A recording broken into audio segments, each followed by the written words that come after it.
Boa tarde, nono ano. Sejam bem-vindos à nossa aula de hoje, cujo tema será pronomes relativos. Esse conteúdo se encontra na página 106. É um conteúdo um pouco extenso porque ele vai trazer muitos exemplos do uso dos pronomes relativos, quais são as suas funções, quais são os termos que eles vão fazer referência, que eles vão retomar, tá? Mas eu acredito que vocês conseguirão compreender fazendo o acompanhamento junto comigo, ok? Vamos iniciar através das duas perguntas que nós temos na página 106. Diz o seguinte: releia o trecho a seguir, retirado do 5º parágrafo do texto de abertura deste capítulo. Ele diz o seguinte: para os cientistas, isso quer dizer que, daqui a menos de 100 anos, muitas cidades costeiras poderão sofrer alagamentos severos, que causariam enormes danos materiais e financeiros, ou mesmo impossibilitariam a presença humana nesses locais.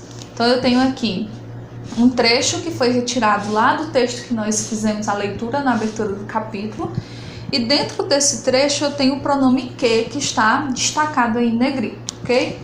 Então, primeira questão. Podemos dizer que as orações que causariam enormes danos materiais e financeiros, ou mesmo impossibilitariam a presença humana nesses locais, acrescentam uma informação sobre o termo alagamento severo? E pede para você explicar. A resposta é sim. Essa oração, que causariam enormes danos materiais, está funcionando como um adjetivo para o termo alagamentos severos. Não bastou somente dizer que os alagamentos seriam severos. Eu tive que especificar quais eram os danos que esses alagamentos iriam trazer para as pessoas no mundo todo, né? Não só em uma região. Segunda questão: qual é o sujeito da forma verbal causariam? O que causaria tudo isso? Os alagamentos severos, certo? Então vamos lá. Observe que o sujeito da forma verbal causariam não está na oração estruturada em torno desse verbo, mas substitui um termo da oração anterior e estabelece a relação entre os dois enunciados. O que esse texto de introdução quis dizer? Entre uma oração e outra, entre a oração cidades costeiras poderão sofrer alagamentos e a segunda, que especifica o que os alagamentos causariam, eu não tenho sujeito nas duas orações. Eu tenho o sujeito na primeira, alagamentos severos, e na segunda eu tenho o termo introduzido pelo pronome relativo que. Qual é a função do que, então, nesse exemplo? Primeiro, o que desempenha a função de relacionar as duas orações, ok? Então eu peguei a primeira oração e para poder juntar com a segunda oração e fazer com que elas duas tivessem sentido entre elas, eu utilizei o pronome que. Então, a primeira função do que aqui nesse exemplo é juntar as duas orações, fazendo com que estas tenham sentido, estejam relacionadas umas com as outras. E qual que é a segunda função do que? A segunda função é de retomar uma expressão substantiva que foi expressa anteriormente, que são os alagamentos severos. Vou explicar, vou colocar o exemplo aqui para vocês entenderem. Cidades costeiras poderão sofrer alagamentos severos, que causariam enormes danos materiais e tudo mais. Ok. A primeira oração, o sujeito está lá. Eu preciso repetir esse sujeito na segunda oração? Olha como é que ficaria na página 107, tem o exemplo fazendo a repetição do termo. Para os cientistas, isso quer dizer que daqui a menos de 100 anos, muitas cidades costeiras poderão sofrer alagamentos severos. Esses alagamentos severos causariam enormes danos materiais. Gente, tem necessidade de colocar dentro do texto um termo repetido num curto espaço de tempo, pertinho ali, próximo do outro? Tem necessidade? Não tem. Então a segunda função do que é retomar o termo que foi dito anteriormente. Ele faz referência ao sujeito alagamentos severos, sem necessidade da gente repetir novamente o termo alagamentos severos. Então, os pronomes relativos, basicamente, possuem essas duas funções. Primeira, eles relacionam as orações. Eles fazem com que uma oração consiga se relacionar com a outra, fazendo com que elas tenham sentido entre si. E a segunda função desse pronome é fazer uma retomada de termos, ou seja, ele faz referência a um termo que foi dito anteriormente para que a gente não tenha necessidade de repetir aquela palavra, para que automaticamente o nosso texto não fique enfadonho, cansativo, ok?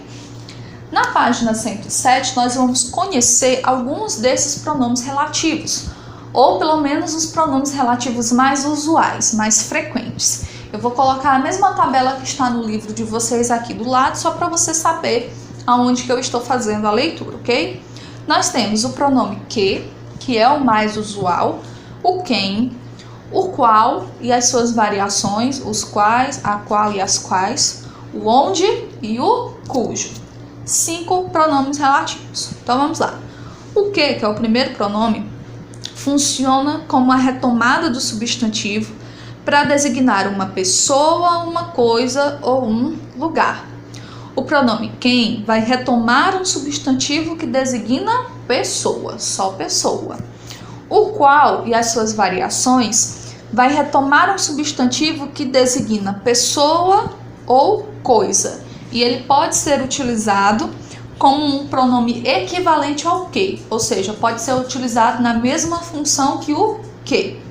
O onde sempre vai retomar substantivos que designam lugar. E o cujo retoma o substantivo que expressa uma relação de posse, certo? Exemplos do que? Primeiro exemplo. Li o artigo que você escreveu. Qual é a retomada de termos aqui? O artigo, ok? Ele está retomando, a retomada de termo aqui, no caso, é a pessoa, ok? Depois nós temos a retomada da coisa, adorei a blusa que ela está usando.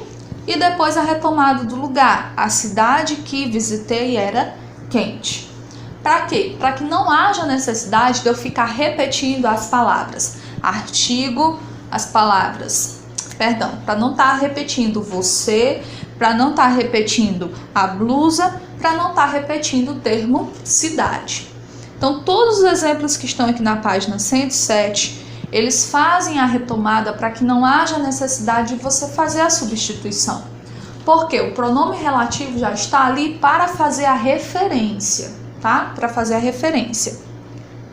Exemplo, o quem, que é um pronome que designa pessoa, faz uma retomada para designar a pessoa. Este é o cientista a quem dediquei o meu livro. Então foi ele o objeto, por exemplo, da dedicação do meu livro. Em vez de ficar repetindo cientista várias vezes, eu utilizo o pronome quem. O outro exemplo, esta é a mulher com quem decidi me casar. A mesma coisa, em vez de ficar repetindo mulher, pronome relativo quem, que designa pessoa. E aí nós temos o qual, onde e cujo, ok? Nós vamos ver eles mais detalhadamente a partir da página 108, que vai trazer de forma específica como é que a gente emprega os pronomes relativos, como que a gente faz para realmente escrever os pronomes relativos. Em qual momento eu utilizo o que? Em qual momento eu utilizo quem? O cujo?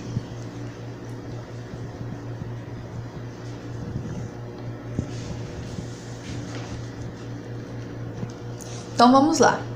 Qual é o pronome relativo que abrange tudo? O que? O que é o mais comum, porque ele vai fazer referência à pessoa, à coisa ou então a lugar. Ele pode ser usado de todas as formas, ok? O pronome relativo empregado em todas as variedades da língua portuguesa é o que, pois é muito mais simples que o qual e as suas variações e é usado para representar a coisa, a pessoa ou o lugar. Fique com o computador que comprei, referendando o computador. Foi ele que me convidou, referendando o pronome ele. A cidade em que cresci mudou muito, referendando cidade. Então, um exemplo para coisa, computador. Um exemplo para pessoa, ele. Um exemplo para lugar, cidade. Então, ele pode ser usado em todas as formas conhecidas de retomada de termos, tá? É preciso ter cuidado para não confundir a função do que. Como vimos no capítulo anterior, essa palavra pode funcionar como uma conjunção. A gente já viu o que eu sempre dizia para vocês, olha gente, o que é pronome relativo. Aqui ele está funcionando como uma conjunção. Introduzindo uma oração subordinada substantiva.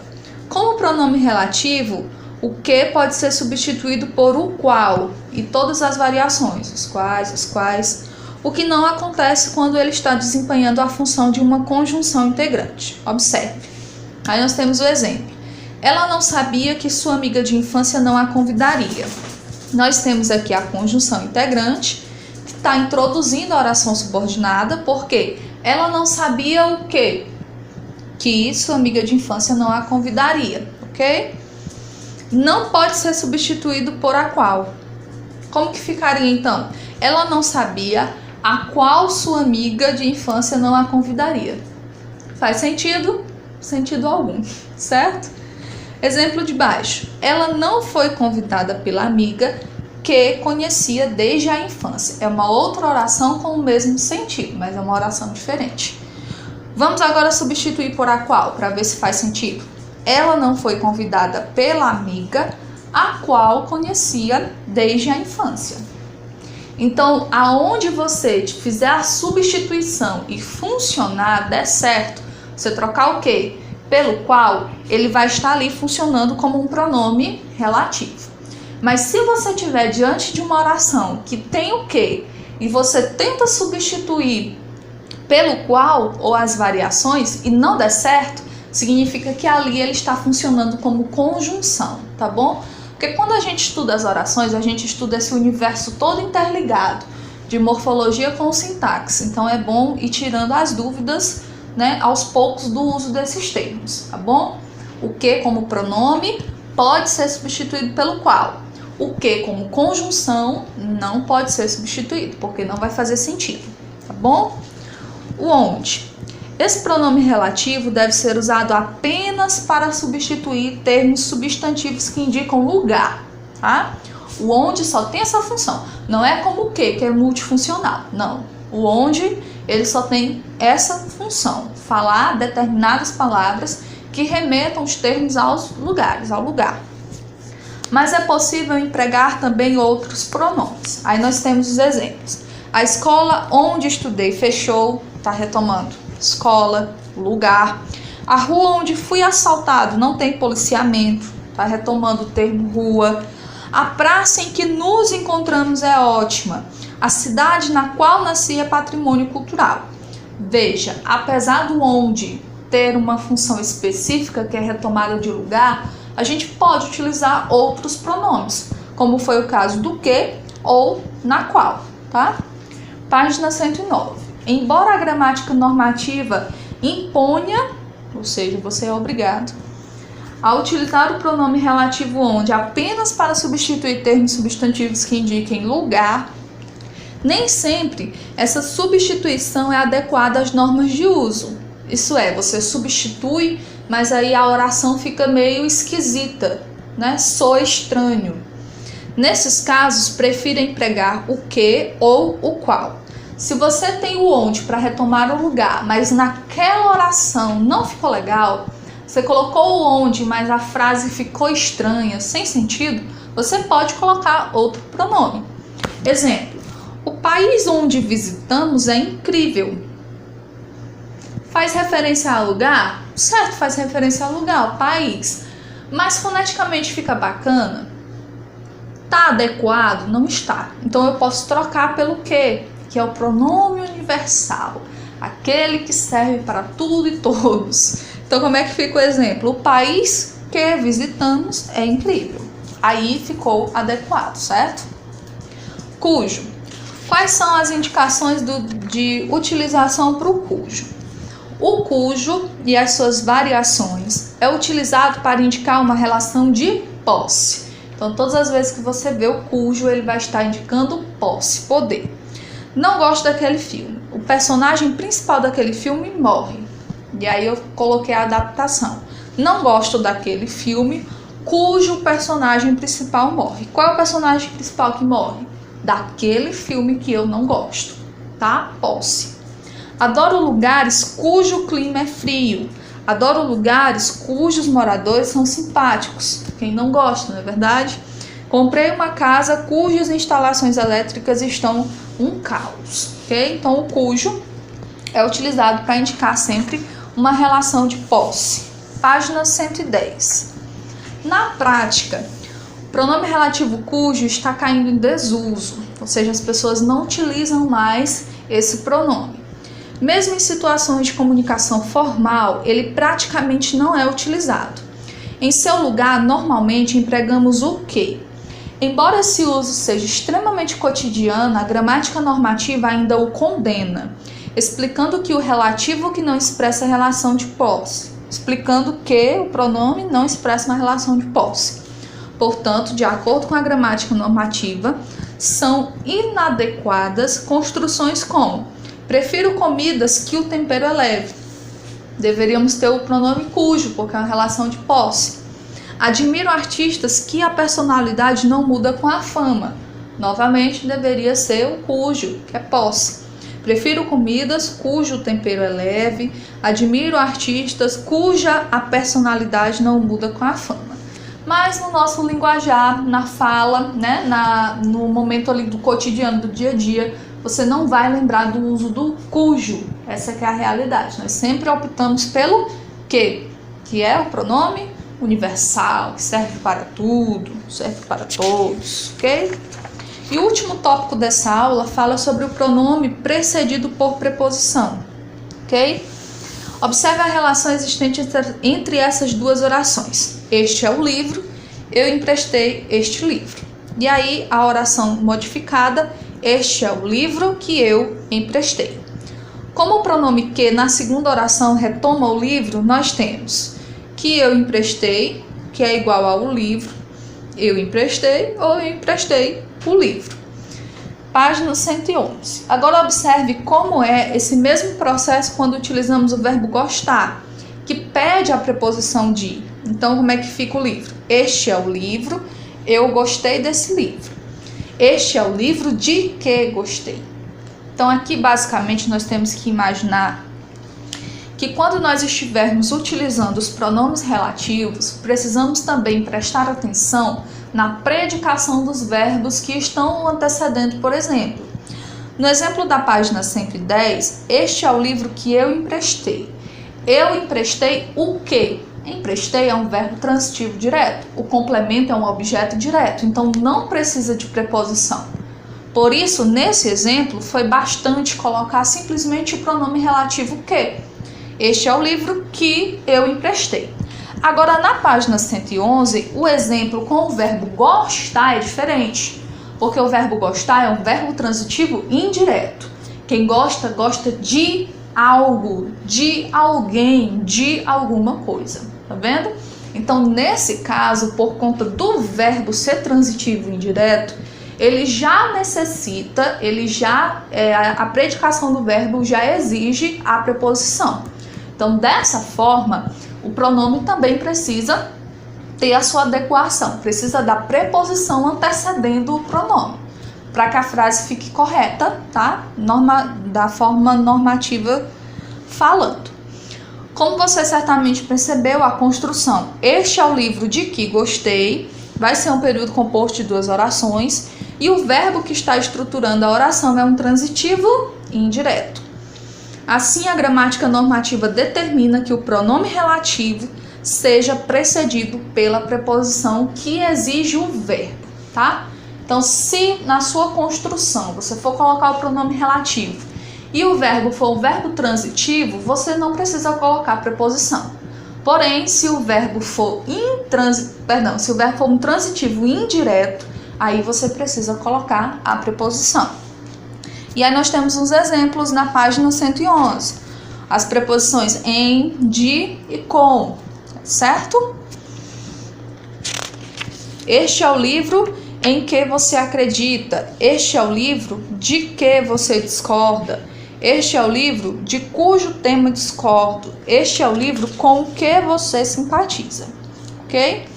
Essas construções, apesar de nós utilizarmos na fala, elas são consideradas erradas, os exemplos que estão no final da página 111. Este é o livro que você acredita. Deveria ser este é o livro em que você acredita, porque o verbo exige a preposição, ok? Dessa forma, nós chegamos na atividade da prática linguística, que é o que vocês responderão em casa, que vai da página 112 até a página 115, ok? Qualquer dúvida, estamos à disposição.